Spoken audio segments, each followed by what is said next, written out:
그래서 우리 인생이라는 큰 그림에서 어떻게 보면 지금 벌어진 나쁜 일이 생각보다 큰 일이 아닐 수도 있음을 우리는 지나면 다 알죠. 근데 그 현실에서는 아무 잘 몰라요. 근데 이거를 항상 그렇게 생각하는 것은 그래서 좀 필요한 것 같습니다.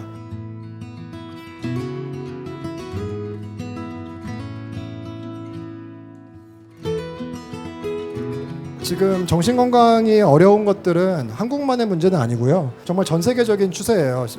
외로움이 전염병이라는 것을 유럽이나 미국에서도 이미 의사들이 많이 그 경고음을 울리고 있고, 미국 10대 정신건강은 사실 한국 말할 것도 없이 정말 심각한 상황이고요. 세계보건기구에서 추산하기로 우울증이 전 세계 인구의 5%가 된다고 할 만큼 굉장히 모든 사람들이 정신적으로 힘들어지는 그런 세상을 우리가 살고 있습니다. 실제로 미국에서는 그 대통령이 임명하는 의사가 있어요. 그래서 그 사람을 의무총감이라고 한국말로 하고 서전 제너럴이라고 하는데, 그 사람이 미국에서 외로움은 역병이다, 코로나처럼 전염병이다, 이렇게 말을 해서 이걸 고쳐야 된다라고 말을 했고, 실제로 영국이나 일본 같은 경우에는 보건복지부처럼 외로움부가 있어서 거기서 외로움부 장관을 선임해서 이를 사회적 문제로 다루고 그거에 대응을 하려고 적극적으로 노력 중입니다. 그래서 2030년에는 우울증이 정말 사회에 부담이 되는 질병이 된다고 해요. 신체 질병 모두 다 합쳐서.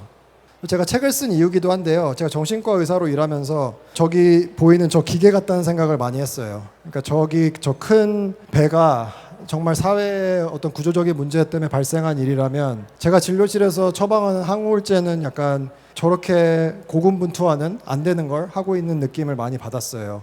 저한테 자주 물어보시는 질문이 공감을 잘하려면 어떻게 해야 되나요? 이런 질문 되게 많이 받거든요. 먼저 자기의 감정을 잘 읽는 게 중요하다라고 말씀을 드려요. 그러니까 자기 감정을 잘 읽는 사람이 타인의 감정도 잘 읽어요. 근데 사실 우리는 어렸을 때부터, 저도 그렇고 이런 이야기들을 별로 안 해가지고 제 감정을 읽는데 좀 시간이 많이 걸렸어요. 내가 화가 나는 것 같은데 이게 우울한 건지 화난 건지 짜증인지도 모르겠고, 그런 경험들을 되게 많이 했던 것 같아요. 그래서 이것도 연습이 필요하다는 말씀을 꼭 드리고 싶고요. 그래서 매일 정말 어린아이들이 일기장에 쓰고 날씨, 흐림, 맑음 이런 거 하듯이 자기 마음을 스스로 기분을 점검해 보는 게 중요합니다.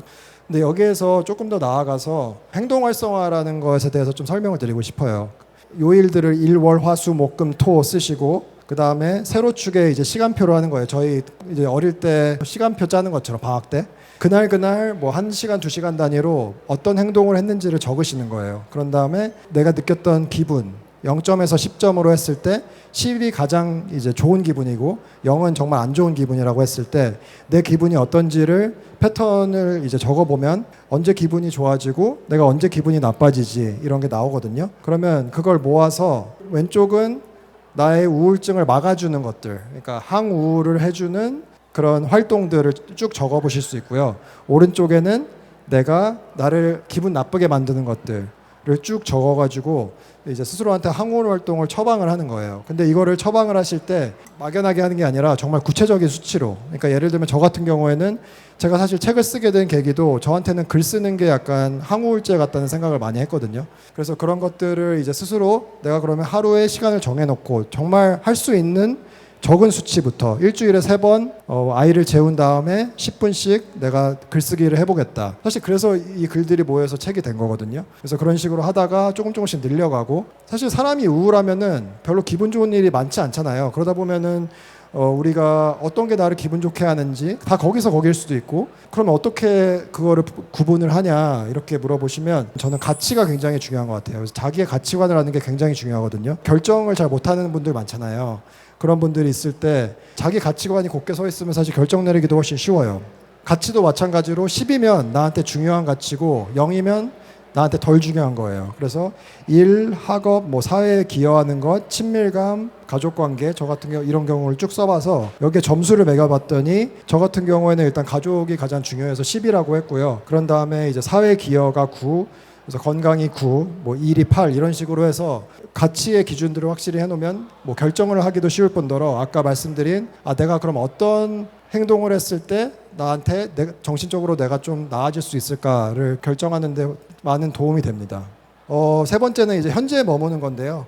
사실 굉장히 어려운 거예요. 우리가 왜냐하면 뇌도 인간과 마찬가지로 가던 길을 계속 가게 되고 그런 길이 더 편하고 이렇게 되기 때문에 자동적으로 가는 게 있거든요. 기본적으로 우리는 과거에 대해서 회상을 굉장히 많이 하잖아요. 과거에 내가 잘못했던 것이라든지 뭐 보면서 이불킥을 하기도 하고 그런 회상들을 많이 하죠. 과거에 대해서 후회를 하거나 아니면 너무 먼 미래에 대해서 걱정하는 거예요. 그래서 그런 걱정들을 하면서 그래서 그게 약간 기본처럼 돼버려요. 아무것도 안 하고 있다고 생각하지만 상념이 들 때가 굉장히 많죠. 그러다 보면 이제 뭐 이불킥을 하기도 하고 미래를 생각하면서 불안해지기도 하고요.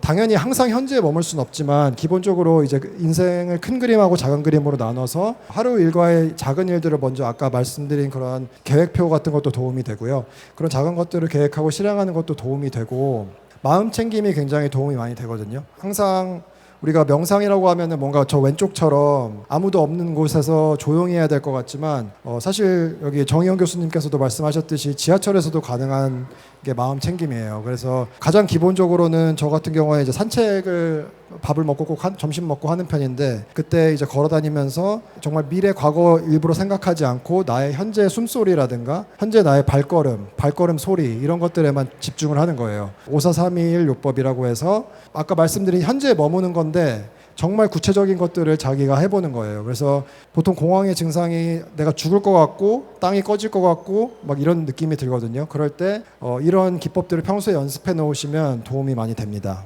또 하나 이제 중요한 거는 근본적 수양인데요. Radical Acceptance라고 해서 현실을 있는 그대로 받아들이는 거예요. 기본적으로 안 좋은 일이 발생했을 때 어떻게 보면은 기본 반응은 정말 스스로 현실을 의심하거나 부정하는 거죠. 근데 이제 근본적 수용은 그거를 인지하는 데서 시작해요. 그래서 이건 말도 안 돼 믿을 수가 없어라고 자기가 생각하는 거를 인정을 하는 거죠. 그런 다음에 받아들이고 싶지 않은 현실을 그 자체로 받아들이고 바뀔 수 없다는 것을 스스로한테 말해주는 거예요. 이미 벌어진 일이야 돌아갈 수 있는 일은 없어. 근데 이게 절망적으로 하는 얘기가 아니라 이제 현실의 원인에 대해서 생각을 해보는 거죠. 그래서 왜 이런 일이 발생한 거지? 정말 영끌을 해서 영혼까지 끌어모아서 현실을 수용하는 걸 연습하는 거예요.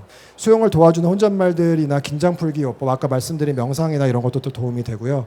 이미 벌어진 일이고 내가 부정한다고 해도 달라질 건 없어. 대신에 여기서 내가 그렇다고 주저앉자는 게 아니라 내가 통제할 수 없는 것 말고 할 수 있는 일들에 대해서 생각해보자 라고 스스로 혼잣말을 하는 거예요. 그 다음에는 단순히 생각하는 게 아니라 현실을 있는 그대로 받아들일 경우에 할 행동들을 적어보는 거죠. 그래서 한번 읽어보고 쓰는 것하고 자신하고 일치하진 않죠. 저도 쓸 때마다 항상 힘들어했던 게 저와 글에 보이는 나종화의 괴리였거든요. 그 현실을 실제로 받아들이지 못하더라도 그 행동들을 실행에 옮겨보는 거예요. 그래서 마음의 눈으로 받아들이기 싫은 현실을 떠올려보고 만약 현실을 받아들였다면 했을 행동을 상상해보는 거죠. 그런 다음에 받아들이고 싶지 않은 현실에 대해서 생각하면서 말씀드린 5432라고 비슷하게 몸의 여러 촉각이나 청각, 후각들에 집중하는 것, 실망이나 슬픔, 상실의 감정을 피하지 말고 있는 그대로 인정하기. 이 힘든 상황에서 그다음에 부정적인 감정들이 발생하는 것은 당연하고 자연스러운 현상임을 인지하는 거예요. 그래서 저는 이게 되게 중요한 것 같아요. 최근에 제가 새로 시작한 건데 제가 슬플 때마다 제 아내한테 이야기를 해요. 나 왜 이렇게 슬프지 이런 이야기를 해요. 근데 물론 공감해주고 이제 거기에 대해서 도와주는 것들도 힘이 되지만 그걸 넘어서 내가 슬프다는 걸 인지하니까 내가 그럼 뭘 하면은 덜 슬퍼질 수 있을까를 생각하게 되더라고요. 그러면 난 산책을 하면 기분이 좋아지는 사람이지 해서 산책을 했더니 좀 실제로 기분이 나아지고 그런 것들을 제가 스스로 경험하면서 좀 많이 도움이 됐던 것 같아요. 그리고 가장 중요한 것 같은데요. 삶이 고통스러울지라도 인생은 살아갈 만하다는 것을 잊지 않기. 그래서 우리 인생이라는 큰 그림에서 어떻게 보면 지금 벌어진 나쁜 일이 생각보다 큰 일이 아닐 수도 있음을 우리는 지나면 다 알죠. 근데 그 현실에서는 아무도 잘 몰라요. 근데 이거를 항상 그렇게 생각하는 것은 그래서 좀 필요한 것 같습니다.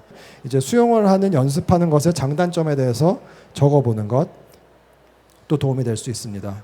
전하고 싶었던 메시지는 가장 중요한 메시지는 이건 것 같아요. 우리가 조금 더 스스로한테 관대하고 타인한테도 관대했으면 좋겠다라는 생각으로 책을 썼고요. 정말 괜찮지 않아도 그 자체로 괜찮다는 것 여러 번 들어도 부족하지 않은 표현이라고 생각을 합니다. 그래서 그 말씀 꼭 드리고 싶고 나머지는 좀 시간도 없고 해서 여기까지 하고요. 다시 한번 큰 박수 부탁드리겠습니다. 네, 너무 감사합니다.